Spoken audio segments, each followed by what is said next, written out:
Did the Anunnaki create us? Did they create humans, like from scratch? Are they the ones that we ought to acknowledge as our creators? And were they gods? Were they beings? What were they? And what does God have to do with this? What about Genesis? What about the Garden of Eden? That's what we're going to talk about in this episode of The Real God Is Not in the Bible.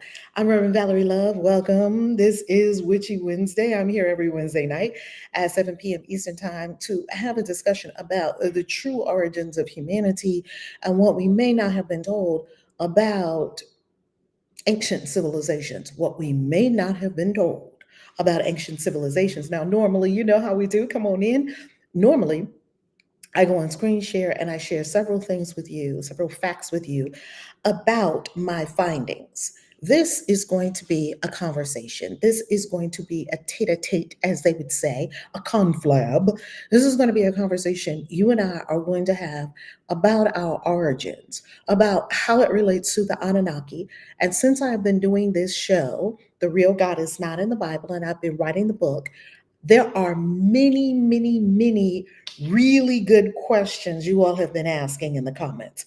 Really good questions. And in this episode, I'm going to take on answering those questions. And one of the biggest recurring questions that comes up is, did the Anunnaki create us?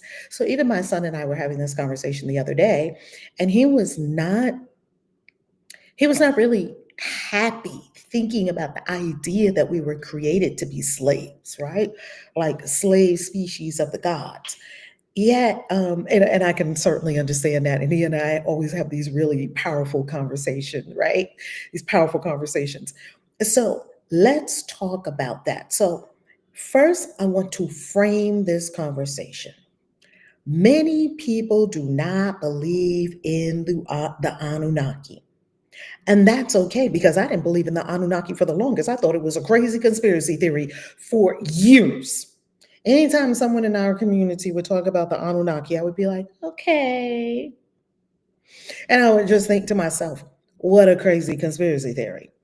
That's what I used to think until I did a deeper dive in the Bible. I came to the Anunnaki through the portal of the Bible. I didn't come to the Anunnaki because people were wandering around talking about the Anunnaki. Hi, family, come on in, come on in. I was able to clearly see the Anunnaki from the Bible. So I'll tell you what that means in a moment. We'll talk more about that. So I don't believe things, I seek evidence. And I would offer that everyone do that. That if you want to, yes, come on in. That if you want to truly understand something and you want to understand the truth about something, how about search for evidence? And how about make a search without something already in your mind that you're trying to prove to be true? See, when I saw the Anunnaki in the Bible, I wasn't still a fundamentalist Christian. I didn't need the Bible to say this thing or that thing. There are many fundamentalist Christians that need the Bible to say a specific thing. They need to prove that the Bible is about a certain thing. I did not have that. Therefore, because I did not have that filter anymore, I don't need the Bible to be true, not true. I don't need the Bible to be from God. I don't need any of that. I just want to know what happened. So when I began to read the Bible and I began to understand the Bible, more and more, I saw that the Bible was unraveling these ancient mysteries. The Bible. Now, I'm not one of these holy roller Christians that tell you, read the Bible because it's from God, the Bible, the Bible, the Bible. That's not me. No. Hey, Queefy, how you loving? How you loving? Love that. So, no, I did not have to have the Bible prop up my beliefs. That's what most people do. Most people pick up the Bible and they look at all the evidence concerning the Bible And if it doesn't prop up their preconceived beliefs, the beliefs that they brought with them in their head, then they discard it because it doesn't agree with what's in their head. And it's very painful to strip away what's in your head. It's very painful to let go of the things that we have been taught. It's very painful to find out we've been lied to on multiple counts, multiple counts, multiple counts. They're still lying. They're still propagating stories that are not true. The mainstream is still propagating stories that are not true, and we can prove that they are not true. Yeah, that's what they teach in the books, in the school books. That's what they got everybody thinking about. Do you understand that there are principles of Pythagoras that are embedded in ancient monuments that were built 2,000 years before Pythagoras? Yet, what are they teaching in schools? Pythagoras, the father, he discovered all, he brought all this to us. Pythagoras, Pythagoras, Pythagoras. That's not true. These things existed thousands of years ago before Pythagoras. Yet in Western civilization, we love the Greeks and Romans. In Western civilization, you will not be able to hear one single speech, podcast episode of anyone who was educated in the West for 15 minutes without them saying something about the Greeks. Because Pythagoras said, because Aristotle said, because Socrates, because Greek, they go straight back to the Greeks every time. Where the Greeks told you that they got their wisdom from Egypt. So do understand that we're in a very skewed system in the West. The West also tell you nothing about Africa. They just skip the whole thing, except Egypt. They just like that little tip of Africa. The rest of it, we're not even going to talk about it. We're not even going to look at it. We're not even going to try to figure out what was going on down here. They're not talking anything about China or the East. Not talking about it. They're not talking about Mesoamerica. They're not talking about South America and all of the wonderful discoveries in Peru. They just discovered this incredible queen in Peru who was reigning thousands of years ago, and they couldn't believe it because they thought only men ruled. That was maybe in your part of the world. That wasn't the world. So you can understand that those who have been trained in Western civilization have many blind spots. They've been hypnotized to the Greeks, the smartest, greatest people that have ever walked the planet. You just hear them parroting Greek. It's like 5, 4, 3, 2, 1. They're going to say something about the Greek. Because in Greece, because ancient Greeks, because everything goes back to the Greeks for people who were trained in Western civilization. I didn't get trained like that. I am a global scholar. I'm not focused on Greece. My mind was free to discover Mexico. Did you all know? Did you know? Hey, money in the podcast! Hallelujah, hallelujah. Mwah. Thank you, the spiritual savage. I love that name. The spiritual savage, thank you so much. Super chat, thank you for all the gems you be dropping. Yeah, thank you. Thank you. Billionfold return to you. Do we understand, family, that right in Mexico, next door to the United States, there is a whole ancient city, many ancient cities. I've been to several ancient cities in Mexico, with pyramids that are built exactly on par with the pyramids of Egypt. Did you know about that? They'll never teach you that in school. They'll never teach you anything in school about Teotihuacan unless you are in that specific strand of studies. But everybody's got to know about the Greeks and the Romans. The Romans, they invented indoor plumbing. No, they didn't. The Romans invented roads. No, they didn't. So understand that these scholars, whom I love and I very much appreciate scholars. They have many blind spots that keep them from looking at the totality of the picture. The next thing I want to say is this.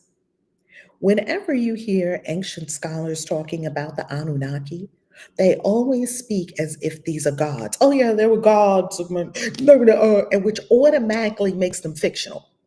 It automatically makes them invisible beings we don't know anything about, deities.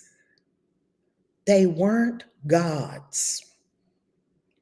That's the conclusion I came to from reading what they themselves wrote about themselves. They wrote their own stories. The Atrahasis epic, of the Epic of Gilgamesh, oh my goodness, is list of them. There's a bunch of them in my book that I tell you to read. They themselves wrote about their antics. They were called the Anuna gods. They were called the Anunnaki. The Bible calls them the Elohim. These beings who were overseeing Earth on a global scale and who built megalithic structures while they were here. Now, that is a crazy statement to make according to mainstream people, because we don't think humans could have built these megalithic structures. Well, let me ask you this question, because you hear a lot of people saying, to think that aliens built these megalithic structures takes away from the ingenuity of humans. Humans could have built these. So let's go into that. Let's go into that. They just discovered that the center stone at Stonehenge, now, you know, there's an African Stonehenge. I was the one to tell you about that. They'll never teach you about an African Stonehenge, not in any university in the West, nor will they teach it to you in church, nor will they teach you about Adam's calendar in Southern Africa. Pardon me. The altar stone at Stonehenge came from the north of Scotland. Think about that for a minute.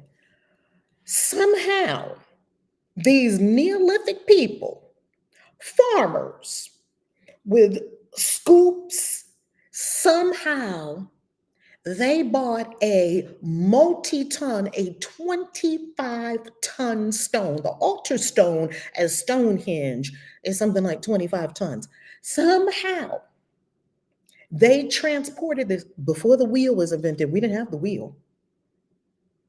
Somehow, they transported a 25-ton megalithic stone from hundreds of kilometers away over dense forests, bogs, or maybe they came down the waterways, but they still had to carry it over dense forest.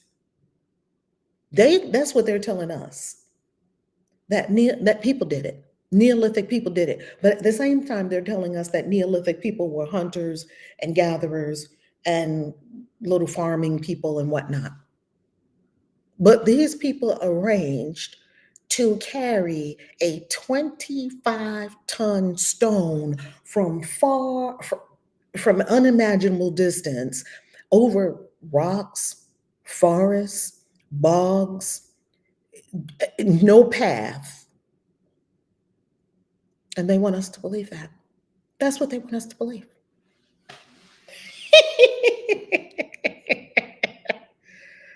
No, that doesn't add up. I will tell you what does add up. What does add up is there was some kind of advanced civilization on this planet who did extremely advanced things, and we might be a dumbed down version of them, because we cannot even match or replicate or figure out how they did it and why they did it. We don't know why they put Stonehenge together. They're guessing. Maybe it was for this. Maybe it was for that. They don't know what the tombs were for. They're not tombs. The 3 pyramids of Egypt, Khafre, and the Khufu pyramid, and Menkaure. These 3 pyramids in Egypt, I've been to them, been up inside them. I've been there, got pictures, because I wanted to see with my own peepers. I had to see it for myself. Let me go see. Well, damn, these look like the pyramids I just saw in Mexico. This is a global civilization moving megalithic stones all over in India, China, at Machu Picchu, in Peru, in Mexico, in the Americas, in Scotland, Europe, what is now Europe and Scotland, Egypt, of course, Mesopotamia. They were doing this all over the world. But supposedly, no one could communicate globally. Supposedly, we just found out how to communicate globally. Supposedly. Well, how did they have a global civilization if they couldn't communicate globally? When are we going to say, well, we don't have the story figured out yet, so let's look at all the possibilities on the table. See, it would be one thing if science already had it figured out in a nice, neat little package that made sense, that matched the evidence. What they're telling us does not match the evidence. They're telling us a story. We look at the evidence, they don't match. I'll give you three more. What do these megalithic stones around the world have in common? One, geometric precision. But supposedly thousands of years ago, these people didn't have a compass. They didn't have they didn't have modern tools to be able to cut right angles precisely. I mean, the geometry is next level, but we didn't find out about geometry until later. How are all of them, all over the world, geometrically precise?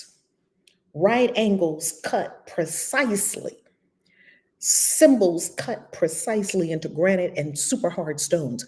Super precise. What is that about? Geometric precision. Here's the second thing: alignment with astrological correspondences. All of them, all of these megalithic structures around the world are astronomically aligned. From Stonehenge, where we go in the fall equinox, and the spring equinox, it's perfectly aligned when the sun comes, to Chichen Itza in Mexico, spring equinox, the serpent of shadow and light descends the pyramid. I've seen it with my own eyes. I've taken video of it. To Egypt, to Mesopotamia, to China, to all over the world. Adam's calendar in Africa, the south of Africa, they are all astronomically aligned with precision, but supposedly nobody had a telescope. Supposedly, no one knew about these certain stars. How did it happen?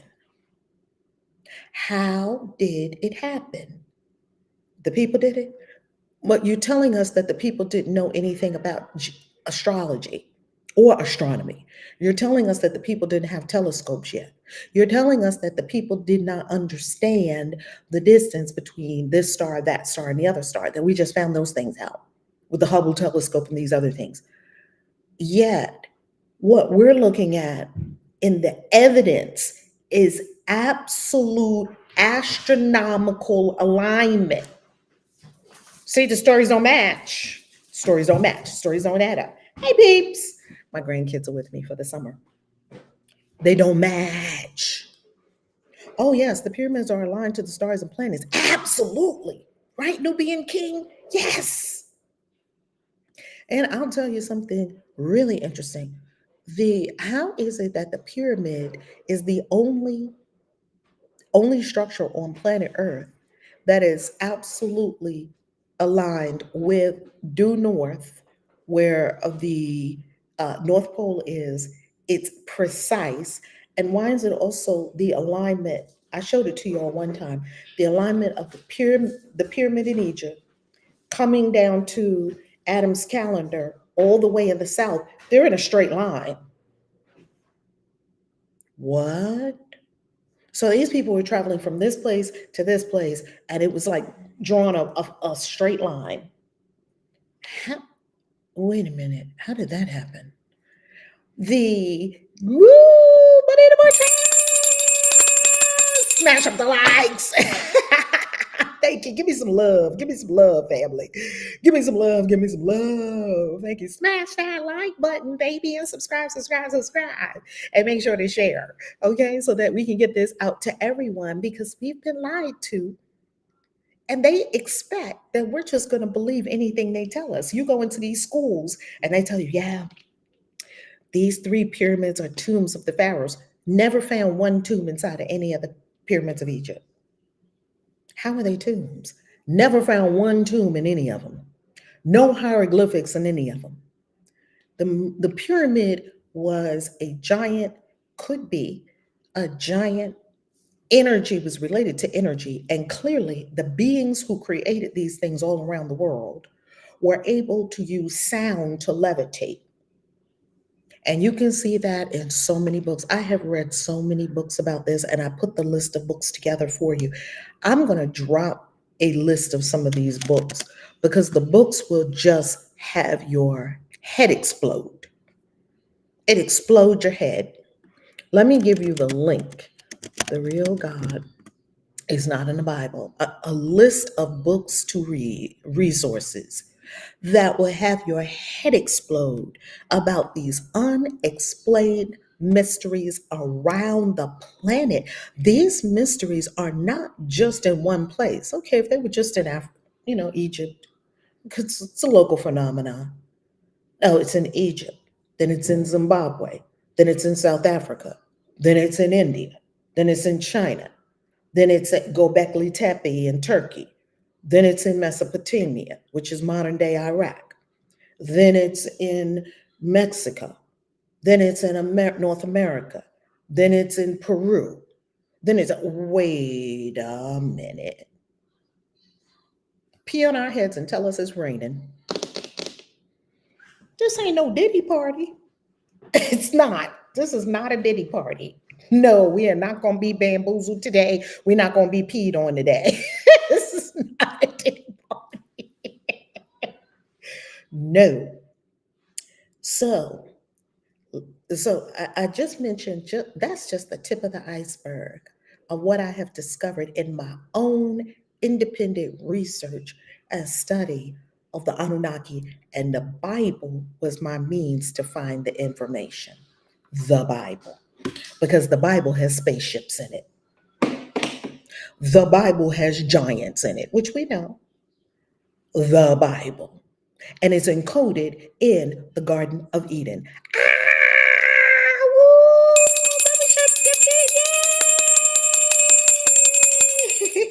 I love that. I love that. That is so beautiful. Yay! Give me 5 memberships, Tasha. You are freaking fantastic. I love that. Thank you, thank you, thank you. And family, you can get the ebook copy of this book. I'm still writing it. The paperback and the hardcover are coming out in this year, in 2025. The ebook is now available to all my beautiful members as a gift. Okay, now let's go further.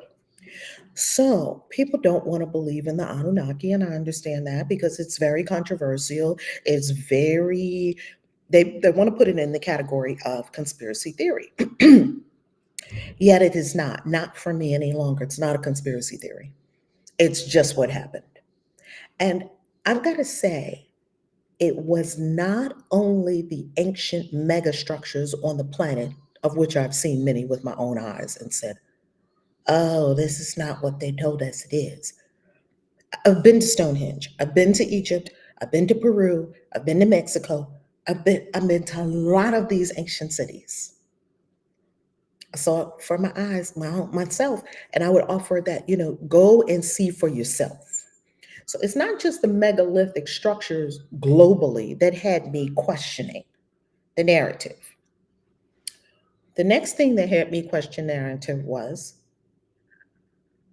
biology. Have you noticed something?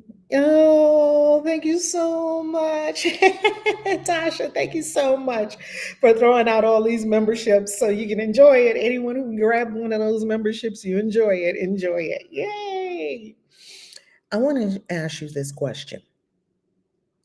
Look at our biology. Our biology is not suited to this planet. Why? First, this is a water planet and we're not water beings. That should be the first clue. Do we naturally belong here? Just questions. This is a water planet. We can't live in water. What's that about? So if you're a bird, you're well suited here. And if you're, in the ocean, in the water, you're well suited here.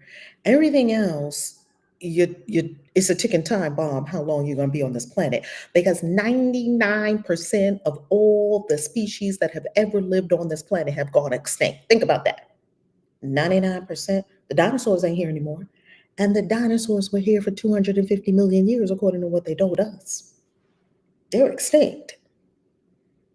Anything that cannot live in water or fly above in the air until the water goes back to where it was, it's a ticking time bomb, because the only thing that keep going that's on land other than the sea creatures and the air creatures are roaches. And they've been around for millions of years.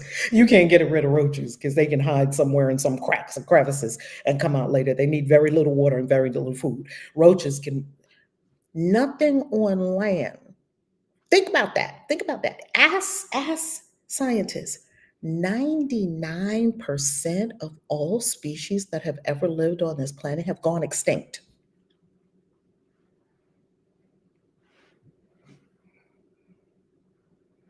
Next, ask yourself this. Why are we the only beings on this planet that are walking upright on 2 feet? It's bad for your anatomy. It's bad for your lower back. We're the only one with varicose veins. We're the only one with back issues. We're the only one with knee issues. Got to get your knee replacements, your hip replacements. Why are we, look around, look around. I just observe things and I ask questions. Why are we the only ones? We're the only bipedal beings, and supposedly our ancestors, all the apes, all the monkeys, all of them, they can stand, and then mostly they're on fours. We're the only ones that don't get on fours unless we just want to get down and look under the couch or something.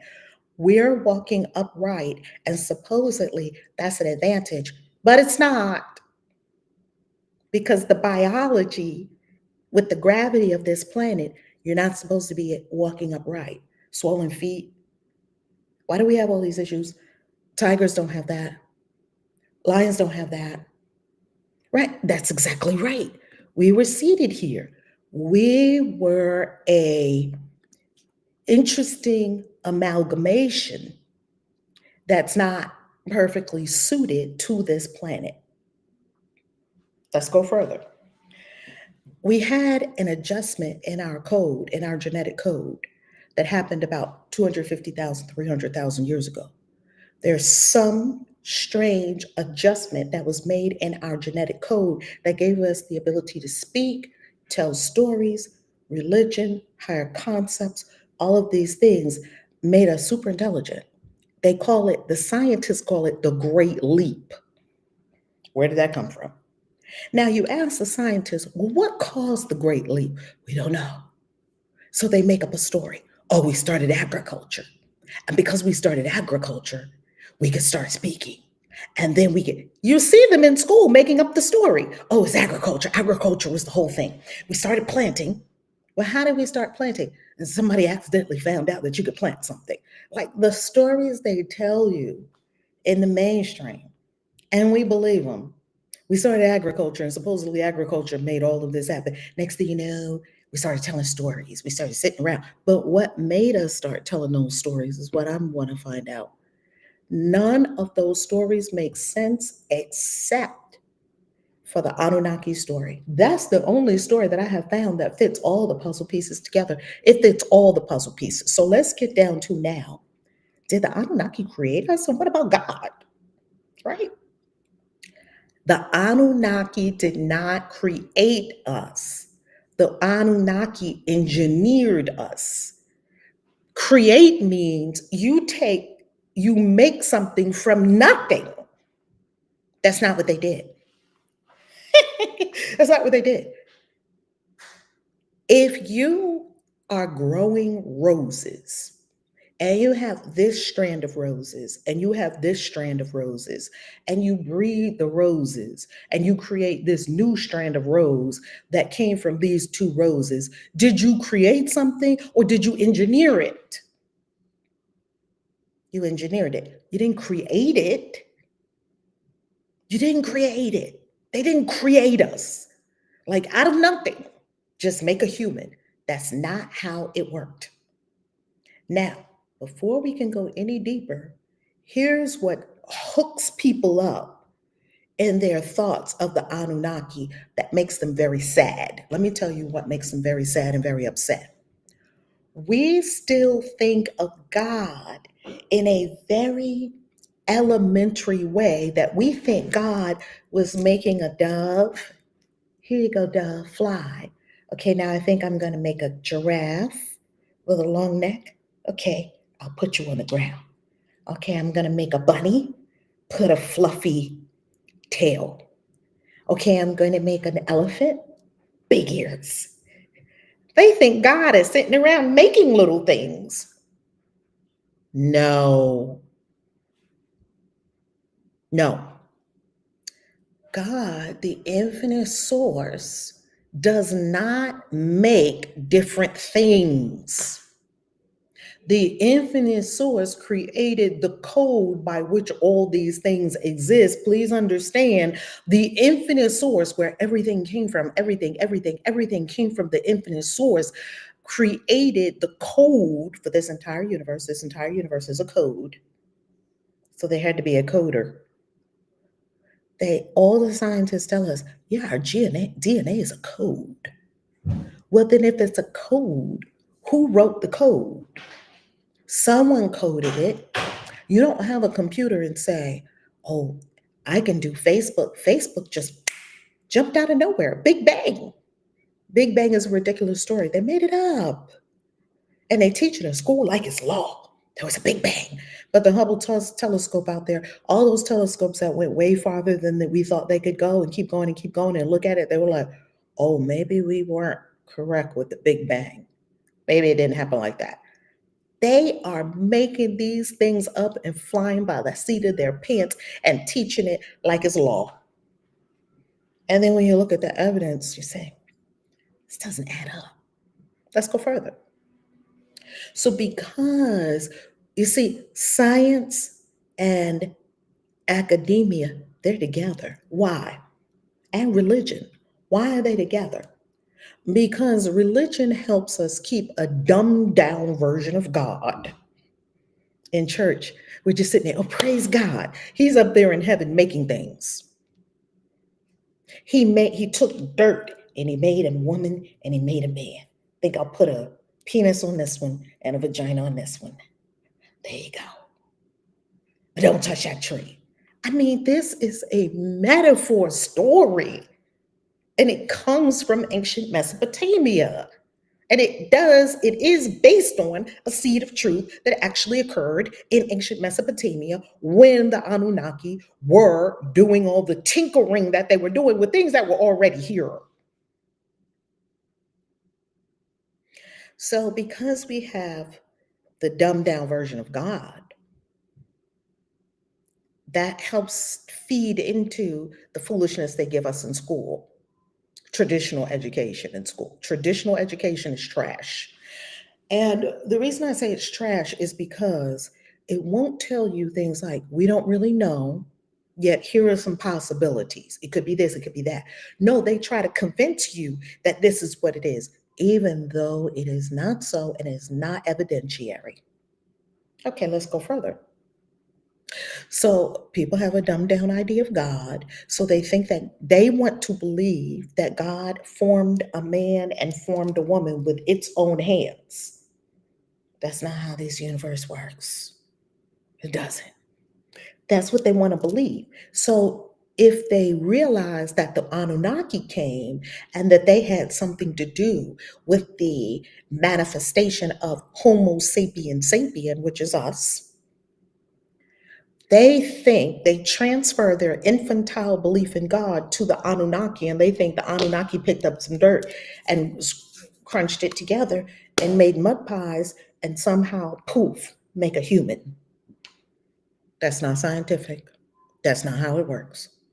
We are talking about scientifically advanced beings that we could not even fathom with a global civilization. We are finding these things all over the globe. This was a global civilization. Okay, let's go further.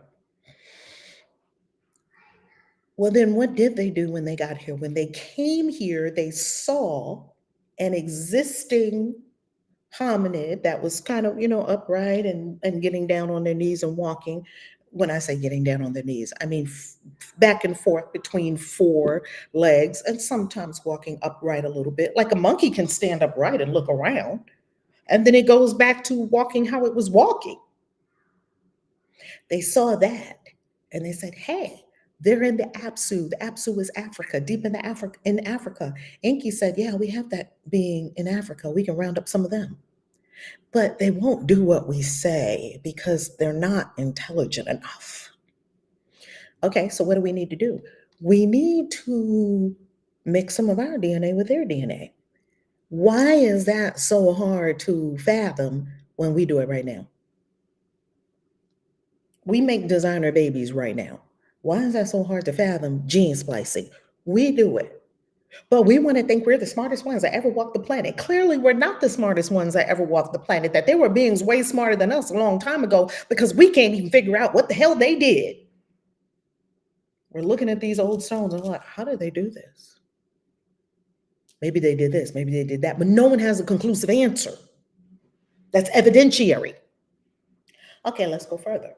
So they said, hey, how about we do some gene splicing? How about we capture some of these beings? They put them in cages. It's in the books. Read the books. I gave you the list of all the books. They put them in cages and they started doing their experiments. It was experimental. They had a laboratory. It's just like Wakanda. Remember Zuri in Wakanda? How super, super, super smart she was. She could make the whole suit.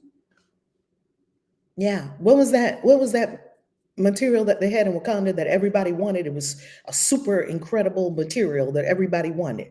What was the name of that material that they had in Wakanda? It was past titanium and all of that. Okay. Yeah, Planet of the Apes says a lot. Okay, so what did they do? They said, okay, let's capture these beings, rounded up a bunch of them, and let's start doing the genetic, let's start mating and seeing how we could do it. Okay. So they get, vibranium. Okay, good, good, good. Vibranium. That was it. Thank you. I know y'all would know, family. The vibranium. Okay. So they got some of these beings that were already here. And what did they do? They started crossing it with their own DNA. They said, hey, let's cross it with our own DNA. When they cross it with our own DNA, first they had surrogate mothers to carry them. They had surrogate mothers, and when it came to 9 months and the babies were born, some of them were defective. They outlined everything that they were doing. Some couldn't hold back their urine. Some things were backwards, like their leg was back. It sounded like genetic experiments that you conduct, and you're getting variable results. That's exact. It was a science experiment. And then finally, they hit on the right. They kept perfecting and tinkering, and they hit on the right combination. And the surrogate mothers were giving birth. But the surrogate mothers were Anunnaki, and finally they gave birth to one that was called the, well, there's a lot of names that people call him. Some call him Adam, the Adam. He's known by many names. Sort of like the first man, kind of like finally this thing grew up and okay, it works. It can speak, it can take instructions, it can communicate. It's higher intelligence and these other things that were running around. This makes a lot of sense to me. All they did was a mashup. It just makes sense. It's not as strange as you would consider when you think about the whole experience. It's not that strange. We do it. We breed dogs. We breed all kinds of animals. We breed roses. We breed everything we can get our hands on. But we don't think anything bred for us to come about. Okay, let's go further. Now, when the council, spoken of in Psalm 82, this is in the Bible. This is in the Bible. Psalm 82 talks about the Sky Council. They had a Sky Council, and the Sky Council was Anu. Anu was their father, right? He was the father of Enki and Enlil. And he was also the grandfather or great-grandfather, depending on what lineage you're looking at, of Inanna, the infamous, the famous Inanna, because she didn't take no tea for the fever. She was running shit. So Enki and Enlil, Inanna, Ninurta, Ninhursag. Ninhursag was the chief medical officer, just like Uhura in Star Trek. Well, Uhura was not the chief medical officer. She was the chief communication officer. She was making communication with all these different things that they were coming up on. Remember, she would have the thing to her ear. This is the so-and-so civilization. How come we made up Star Trek, but we can't believe we made up a story where we were going to all these planets, meeting all these different kinds of beings, but we can't believe it could never happen? No, it could never happen that way. It's not aliens. Oh, aliens. That's crazy. That's conspiracy theory. Neil deGrasse Tyson. It wasn't aliens. Okay.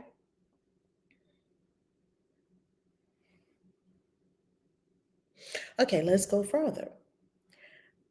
In the beginning, when they first made this agreement, the Sky Council decided that this was not going to be a situation where they could breed themselves. They did not give Enki and Ninhursag, who were doing the tinkering. Enki, super smart.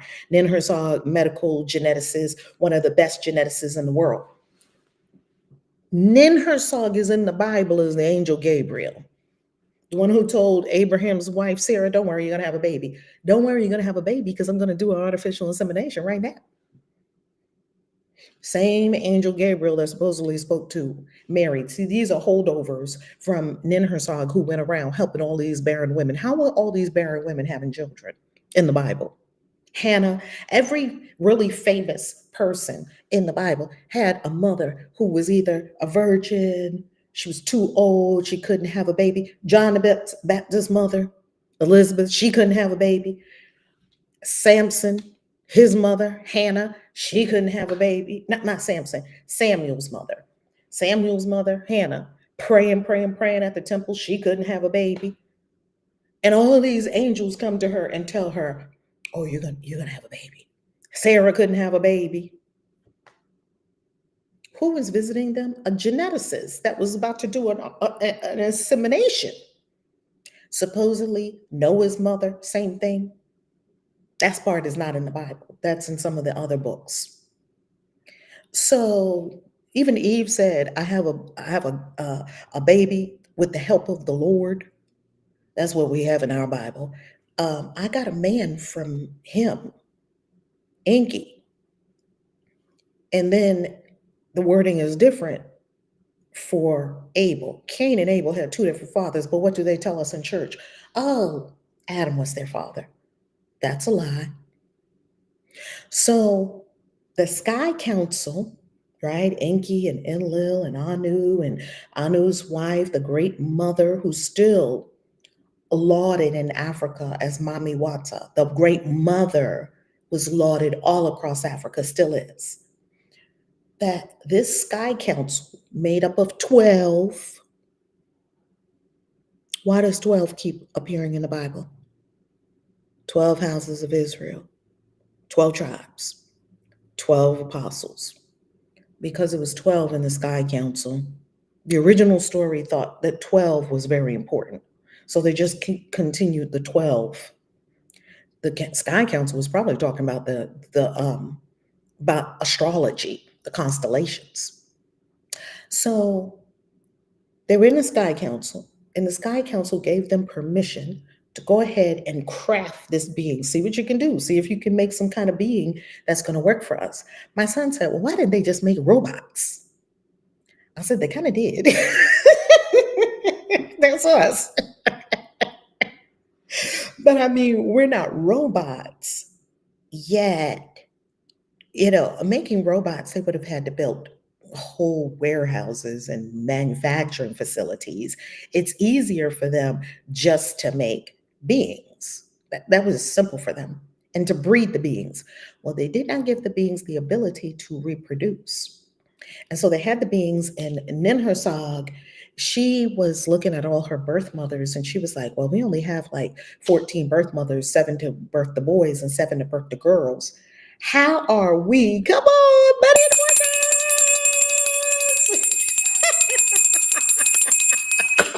Wow. Billionfold return to you. Thank you so much. Thank you, thank you, thank you. I love that. Oh my goodness. Yes, we're hybrids. That is it exactly. We're hybrids. And you can tell from our DNA, something happened. Something happened. So when they saw that they had these birth mothers and it takes 9 months to give birth, how in the world were they going to get this whole worker bee, army that they needed? And it wasn't an army to fight. They needed worker bees. They needed slaves. They said, wow, we don't have anybody to work for us because the EGG did an uprising. The book of Enoch calls them the Watchers. Just read, study, research, dig deep. And I don't believe everything Zechariah Sitchin said. I'm not talking about Zechariah Sitchin. That's one aspect of it. There's so much more than Zechariah Sitchin, even though I honor him and I thank him for his cutting edge work, because we probably wouldn't know a lot that we know had Zechariah Sitchin not done his 30 years of research on this topic. Well, when they came to the conclusion that it would take far too long to get enough beings. If you need 500 beings, how long would it take 14 women to give birth? It'd take years to do this. So Ninhursag and Enki on their own decided, hey, we're going to give them the ability to birth because we'll be here forever doing this. And sure enough, they broke sort of like a directive from the Sky Council. And they went ahead and they made it so that they could reproduce on their own. Many couples. They had many groups because 8 billion people can't come from 2 people. It's a genetic impossibility. That's science. Oh, but God is above science. Okay, church people. You want to throw out science? I'm not willing to do that. Just not. Thank you. Oh my God. Thank you. Thank you.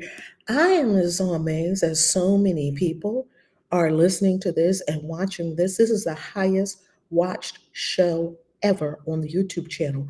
I'm so amazed that all of y'all are as fascinated by this as I am, because I am freaking fascinated by this. Now, are you responsible for the historians now leaving the country? Maybe I am. You need to be outer space to align these pyramids back then. You need outer space. You need an astronomical understanding that the people did not have. You need equipment. You need knowledge of geometry. You need algebra. You need physics. But you're telling us they didn't have any of those. They didn't even have the wheel. Yet they are bringing megalithic stones hundreds of kilometers over land, rocks, bogs. Can you understand that these people knew how to float super heavy things with sound? That part is obvious. I don't know why that's not obvious to everyone. That part is obvious. Sound can levitate things. It does it all the time. You put a speaker and you put salt on the table, and the salt bounces with the sound. We can move things with our minds. Why don't we think that they could have moved things with sound? We're moving things with sound right now. They weren't dragging it over with wheels and doing this. It wasn't mechanical, it was energetic because they were far more advanced than us. I'm going to end with this. I did not want to believe in the Anunnaki. I did not. I thought it was the greatest, one of the greatest, craziest conspiracy theorists on the planet. I put them right up there in the same bucket as flat earthers. I hope I'm not into, offending anyone. If anyone is a flat earther, go for it. Yet, I put it in the category of, nah, didn't happen. Until I began to look with open eyes, deep dive. Oh my God. Scales fell from my eyes. And that's why I wrote the book about it. Get the book, pick it up. Thank you, thank you, thank you for all the amazing reviews. So if you do not yet have the book, please, please, please get the book. If you're a member on the Valerie Love YouTube channel, the Christian Witches YouTube channel, you will have a book. And the book is a gift, the ebook. Okay? The paperback and the hardcover are coming out. And I'm putting everything in the book. I'm putting how the Bible was created. I'm putting how the translations of the Bible came about. I'm talking about Codex Sinaiticus, Codex Alexandrinus, Codex Vaticanus, Codex Ephraemi Rescriptus. I'm talking about the Dead Sea Scrolls. I'm talking about the Latin Vulgate. I'm talking about the Septuagint. I'm talking about the Masoretic text. I'm talking about all of it in this book. Where did this Bible come from? Shocking. No one ever asked that. Isn't the gods of the Bible? Come on, neutrino waves. You know what I'm talking about. The gods of the Bible. You read that book, I'm telling you, your head will explode. And the people that are reading these books, oh yes, can you drop the link again? Yes, I can drop the link. I'll take you on screen share for a moment before we wrap up about, did the Anunnaki create us? Here is the carefully, she's referring to Gods of the Bible by Mauro Biglino. This book will have your head explode, as well as The Naked Bible by Mauro Biglino. Of course, the Ethiopian Bible is in here, Dead Sea Scrolls, all of those things. When God Had a Wife tells you all about how they redacted the Bible. I mean, the most dangerous thing you could do is read. That's the most dangerous thing you could do. Slave species of the God. This is gods. This is Michael Tellinger, who's been all throughout Southern Africa and who has taken pictures of these things. They're not making things up and whipping them out of nowhere. We have pictures. We have evidence. We have evidence. Okay? So I'm not a believer. I don't believe the Anunnaki. The Anunnaki is not something to believe. They existed. I don't believe in Anunnaki. No. I'm an evidentiary-based researcher, and extreme curiosity drives me. Extreme curiosity. What happened? And I don't need anything to be right or wrong or anything else. I don't need it to be this way or that way. I don't. You see, scientists have to protect their standing. It can't be the Anunnaki because that would threaten them and their standing and their theories. And then they would have to say they're wrong. Religious people need the Bible to be so true because it would threaten their standing and it would call their entire theology into question and decimate great foundational parts of it that would cause the whole thing to topple pretty quickly. I don't need any of that to be true. I just want to know what happened. And I believe you are much like me. You want to know what happened. So let's end with this. Did the Anunnaki create us? No. They genetically engineered us. We are a hybrid. And I think that's beautiful because we have connection to those beings who were before us on this planet that were already here. And we have star ancestors who were super intelligent. I think it's beautiful. That's a beautiful blend. I love you. ValerieLove.com.